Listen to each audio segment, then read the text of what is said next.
আল্লাহ তাআলার বড় একটি নিয়ামত। আল্লাহ তাআলা ঘুম দিয়েছেন দিনের পরিশ্রম শেষে শরীরের ক্লান্তি দূর করার জন্য। ঘুমের মাঝেই মানুষ বিভিন্ন স্বপ্ন দেখে, ভালো মন্দ দু রকমেরই। আর এই স্বপ্ন হচ্ছে একটি মানসিক অবস্থা যাতে মানুষ ঘুমন্ত অবস্থায় বিভিন্ন কাল্পনিক ঘটনা অবচেতনভাবে অনুভব করে থাকে। ঘটনাগুলো কাল্পনিক হলেও স্বপ্ন দেখার সময় সত্যি বলে মনে হয়। অধিকাংশ সময় দ্রষ্টা নিজেই সেই ঘটনায় অংশগ্রহণ করছে বলে মনে করতে থাকে। অনেক সময় পুরনো অভিজ্ঞতার টুকরো টুকরো স্মৃতি কল্পনায় বিভিন্নভাবে জুড়ে ও পরিবর্তিত হয়ে সম্ভব অসম্ভব সব ঘটনার রূপ নেয়। খারাপ স্বপ্ন দেখলে অনেকে ভয়ে আটকে ওঠে, ভয় দূর করার জন্য নানান পদ্ধতি অবলম্বন করে। আজকের ভিডিওতে স্বপ্ন কত প্রকার এবং ভালো বা খারাপ স্বপ্ন দেখলে আমাদের করণীয় বা কী তা নিয়ে বিস্তারিত আপনাদেরকে জানাবো। আশা করি আপনারা আমাদের সঙ্গে থাকবেন।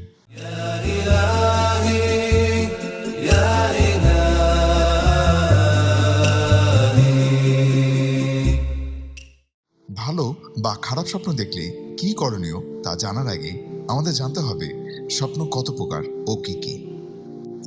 স্বপ্ন মূলত হচ্ছে তিন প্রকার। এক, ভালো ও সৎ স্বপ্ন। এ স্বপ্ন আল্লাহর পক্ষ থেকে সুসংবাদ স্বরূপ আসে এবং এ সম্পর্কে অনেক সহিহ হাদিসও আছে। অপছন্দনীয় বা খারাপ স্বপ্ন। এ স্বপ্ন শয়তানের কুমন্ত্রণা থেকে দেখানো হয়ে থাকে যাতে এর দ্বারা আদম সন্তান চিন্তিত হয় এবং শয়তান তাকে নিয়ে ঘুমের মধ্যে খেলা করতে পারে। 3, জাগ্রত অবস্থায় যে বিষয়ে মানুষ নিজে নিজে কথা বলে অথবা চিন্তা করে সে বিষয়টি ঘুমের মধ্যে দেখা। তৃতীয় ধরনের স্বপ্নের মাঝে সাধারণত মানুষ তার জাগ্রত অবস্থার কর্মকাণ্ডগুলোই দেখে থাকে। এই হলো 3 প্রকারের স্বপ্ন। ভালো বা মন্দ স্বপ্ন দেখলে স্বপ্নদ্রষ্টার করণীয় কি এ সম্পর্কে সিয়াসিতা সহ অন্যান্য কিতাবেও সহিহ সনদে বর্ণিত একাধিক হাদিস পাওয়া যায়।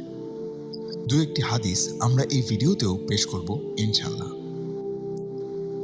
হযরত জাবির রাদিয়াল্লাহু আনহু থেকে বর্ণিত আছে যে রাসূলুল্লাহ সাল্লাল্লাহু আলাইহি ওয়াসাল্লাম বলেছেন, কেউ খারাপ স্বপ্ন দেখলে সে যেন তার বাম দিকে 3 বার থুতু নিক্ষেপ করে, মহান আল্লাহ তাআলার কাছে শয়তান থেকে 3 বার আশ্রয় প্রার্থনা করে এবং পাশ পরিবর্তন করে ঘুমায়। সুনানে আবু দাউদ 5022।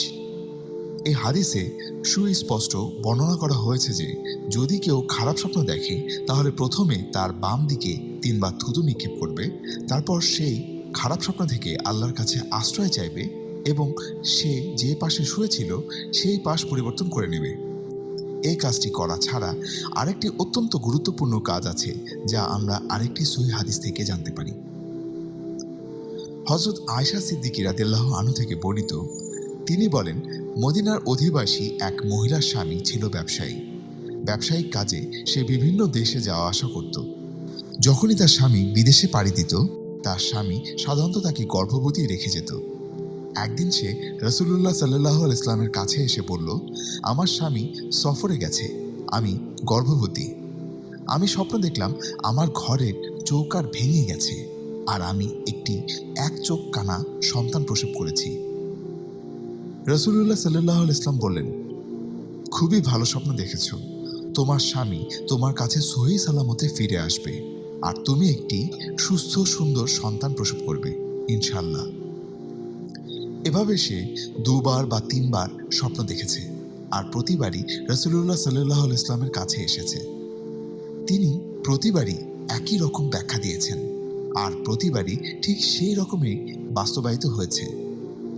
একদিন ওই মহিলা রাসূলুল্লাহ সাল্লাল্লাহু আলাইহি ওয়াসাল্লামের কাছে আসলো। রাসূলুল্লাহ সাল্লাল্লাহু আলাইহি ওয়াসাল্লাম তখন অনুপস্থিত ছিলেন। এদিকে সে স্বপ্ন দেখিয়ে এসেছে। আমি তাকে প্রশ্ন করলাম, হে আল্লাহর বান্দি, তুমি সাল্লাল্লাহু আলাইহি ওয়াসাল্লামের নিকট কি জিজ্ঞেস করবে? সে বলল, আমি একটি স্বপ্ন প্রায় দেখি। অতঃপর রাসূলুল্লাহ সাল্লাল্লাহু আলাইহি ওয়াসাল্লামের কাছে আসি। তিনি সেই স্বপ্নের খুব সুন্দর ব্যাখ্যা দেন আর সেটাই বাস্তবে পরিণত হয়। আমি বললাম, তুমি আমাকে বলো তো কী স্বপ্ন দেখেছ? সে বলল, রাসূলুল্লাহ সাল্লাল্লাহু আলাইহি ওয়াসাল্লাম আসুক, আমি তার কাছেই বলবো। এদিকে আমি তাকে বারবার অনুরোধ করতে লাগলাম স্বপ্নটি বলার জন্য। অবশেষে সে আমাকে স্বপ্নের কথা বলতে বাধ্য হলো। অতঃপর আমি বললাম, আল্লাহর কসম, তোমার স্বপ্ন যদি সত্যি হয় তাহলে তোমার স্বামী মারা যাবে আর তুমি একটি অপূর্ণাঙ্গ ও অসুস্থ ছেলে প্রসব করবে। মহিলাটি তখন বসে বসে কাঁদতে লাগলো। এ সময় রাসূলুল্লাহ সাল্লাল্লাহু আলাইহি ওয়াসাল্লাম ঘরে আসলেন। এসে বললেন, হে আয়েশা, তার কি হয়েছে? তখন আমি পুরো ঘটনা ও স্বপ্ন সম্পর্কে আমার দেয়া ব্যাখ্যা রাসূলুল্লাহ সাল্লাল্লাহু আলাইহি ওয়াসাল্লামকে জানালাম। রাসূলুল্লাহ বললেন, হে আয়েশা, এটা কি করলে? যখন কোনো মুসলমানের স্বপ্নের ব্যাখ্যা করবে তখন সুন্দর ও কল্যাণকর ব্যাখ্যাই দিবে। মনে রাখবে, স্বপ্নের যে ব্যাখ্যা দেয়া হয় বাস্তবে তাই সংঘটিত হয়। তারপর আয়েশা রাদিয়াল্লাহু আনহু বললেন, আল্লাহ তাআলার কি ইচ্ছা জানি না, মহিলাটির স্বামী মারা গেল আর দেখলাম সে একটি অসুস্থ অপূর্ণাঙ্গ ছেলে প্রসব করল। সুনানে দারিমি ইবনে হাজার আসকালানি রাদিয়াল্লাহু আনহু হাদিসটিকে হাসান বলে ব্যাখ্যা করেছেন। এই হাদিস থেকে জানা গেল, স্বপ্ন বর্ণনা বা ব্যাখ্যা করার ক্ষেত্রে সাবধানতা অবলম্বন করতে হবে। সবসময় ভালো ব্যাখ্যা করার চেষ্টা করতে হবে। যার কাছে স্বপ্নের ব্যাখ্যা চাওয়া হবে তিনি যদি জানেন এর ব্যাখ্যা খারাপ, তবে তিনি তা বলবেন না। যথাসম্ভব ভালো ব্যাখ্যা করে দেবেন, অন্যথায় চুপ থাকবেন অথবা বলবেন, আল্লাহ ভালো জানেন। বন্ধুরা, আশা করছি হাদিসের আলোকে আপনাদেরকে স্বপ্নের ব্যাপারে বিস্তারিত এই ভিডিওতে তুলে ধরতে পেরেছি। যদি আমাদের এই ভিডিওটি আপনার ভালো লেগে থাকে তাহলে লাইক, কমেন্ট, শেয়ার এবং সাবস্ক্রাইব করে দেবেন। ইনশাল্লাহ সামনে কোনো নতুন বিষয় নিয়ে আপনাদের সাথে আবার দেখা হবে। ততদিন পর্যন্ত আল্লাহ হাফেজ।